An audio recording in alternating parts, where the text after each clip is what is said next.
Wong Kitogalo atau orang Palembang cukup unik dalam memilih menu sarapan.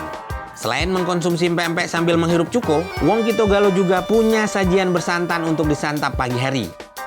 Saya menyambangi warung Abah di daerah Kuto Batu, dekat Pasar Kuto, untuk mencoba beragam sarapan berkuah santan. Oke, kita mau sarapan ala Palembang ya, ala Wong Kitogalo. Jadi memang di sini mostly kebanyakan pakai santan. Ini santan semua. Ini ada burgo. Nih, umumnya kan kalau burgo itu biasanya yang saya ingat benar itu warnanya kuahnya putih. Jadi nanti kita tanya aja sama si Abah. Ya kan, Abah mungkin bisa ngejelasin. Penting kita cobain dulu. Bismillahirrahmanirrahim. Ini si burgo ini enak banget ya. Jadi lembut banget gitu ya. Terus kuahnya beraroma, ada aroma ikan sedikit. Terus kayak ada kencurnya juga. Terus katanya pakai temu kunci. Ya, temu kunci. Jadi teman untuk nambah aroma dan sedap ya. Kalau si burgo ini saya ngelihatnya mirip kue tiaw ya, tapi kue tiaw agak tebal dan kenyal. Kalau ini enggak sama sekali, lembut banget dan tipis. Dia bisa kayak ada ini lembaran-lembarannya. Ini dia. Nih. Ini ada lembarannya nih, lihat. Nih, sedap. Selain burgo, ada juga lakso. Kuahnya mirip dengan burgo, hanya saja lakso berbentuk mie. Lakso dan burgo yang terbuat dari tepung beras dipilih sebagai pengganti nasi saat sarapan. Oh iya, tampilan dan rasa kuah burgo dan lakso ini bikin ingat sama laksa Bogor. Oke, kita cobain yang mirip-mirip karena dia pakai kuah santan tapi agak merah. Kalau tadi kita pakai tepung beras, ini kita geser yang campuran sama ikan. Wah. Oke, kita cobain kuahnya. Nah, kalau ini kelihatan dari warna kuahnya ya, jadi agak lebih pedas. Dan santannya agak lebih ringan ya, nggak begitu kental. Oke, ini dia berbahan dasar ikan. Tetap pakainya ikan gabus katanya. Wow, juara ya.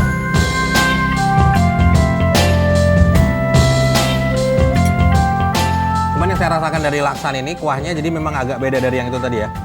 Dari si burgo dan lakso. Kenapa? Memang ada beberapa item yang tidak masuk ke sini. Jadi kalau ini dia pakai temu kunci. Kalau ini lebih light ya, lebih ringan.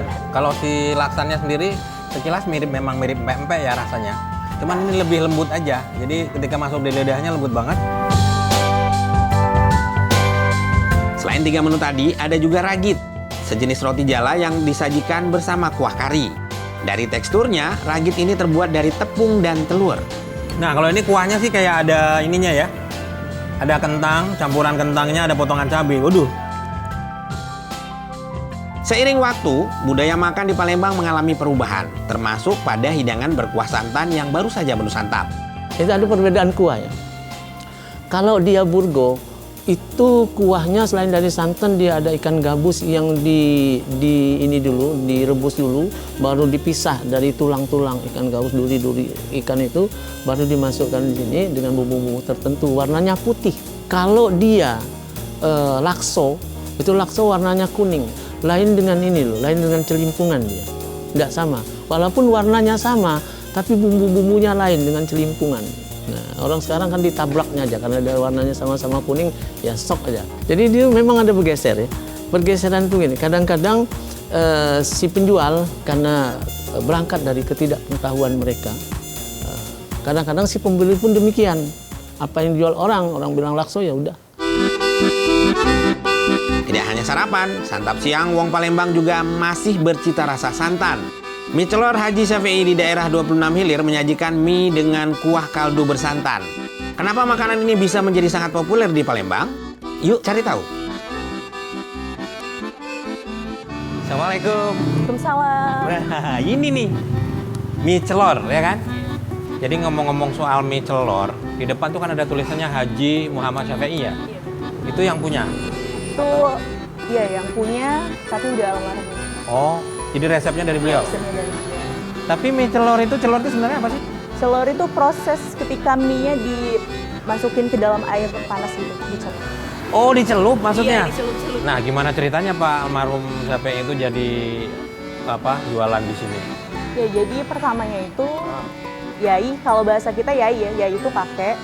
Pak Haji Muhammad Syafi'i itu pertama kali itu mikul. Awal jualannya itu mikul, nggak langsung jadi toko sebesar gini, nggak. Pak Syafi'i ini memang juru masak atau orang biasa sih sebenarnya? Awalnya itu koki. Koki tahun berapa itu? Koki tahun berapa ya? Pada masa Jepang, Belanda gitu. Masih menjajah Indonesia. Gitu. Ini Pak Muhammad Syafi'i ini asli mana sih sebenarnya? Jadi beliau itu aslinya dari Jawa Barat. Jawa Barat. Persisnya di mana? Di Bogor. Bogor. Iya, kalau istrinya, Nyai, itu dari Cirebon. Waduh, berarti mie koclok Cirebon. Jawa Barat, ya. Ternyata mie celor ini terinspirasi mie koclok asal Cirebon. Sekilas dari segi tampilan memang mirip. Mie kuning yang disiram dengan kuah kaldu kental santan. Apakah rasanya mirip? Mending mencoba langsung. Oke, ini dia mie celornya. Kalau yang ini spesial, kenapa? Jadi memang ada beberapa pilihan di sini. Ada yang standar, spesial, bahkan jumbo, big ya, gede ya.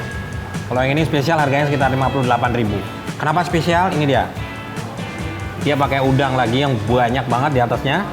Udang dipotong halus gini ya, dirajang halus. Nih, kita cobain kuahnya dulu sih ya. Kalau ngeliat dari kuahnya memang nggak kental ya. Nih, dia kental banget. Cukup kental lah kalau dibilang untuk kelas ini. Nah, si mie celor ini sebenarnya punya kemiripan dengan mie yang ada di Cirebon ya. Mie koclok Cirebon. Cuman yang membedakannya ada di kuahnya. Kalau di sana kawan kuah kaldu ayam, terus kalau ini kita pakai kaldu udang, terus ada santan juga. Jadi bener-bener istimewa, rasanya beda banget sama yang lainnya ya.